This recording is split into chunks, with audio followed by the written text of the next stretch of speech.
How to put money on your KuCoin credit card for withdrawal. First, we are going to click on the Assets button in the right button corner.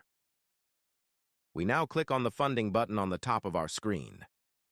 Because we cannot convert our crypto in the funding wallet, we first need to transfer it to our trading wallet. So hit the Transfer button. Now we are going to select the coin we are going to send from the funding to the trading wallet. In this tutorial, we are going to transfer Solana.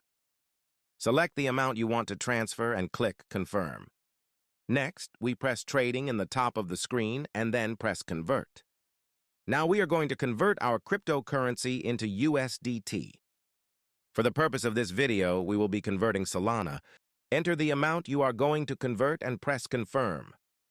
Now you have received your USDT. We are going to transfer it from our trading account to our funding account.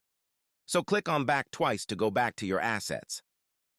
Now click on Transfer. Now we are going to send it back to our funding account. That's it. You can now use your KuCoin credit card for payments. Thanks for watching this tutorial, and make sure to hit the like button and subscribe to our channel.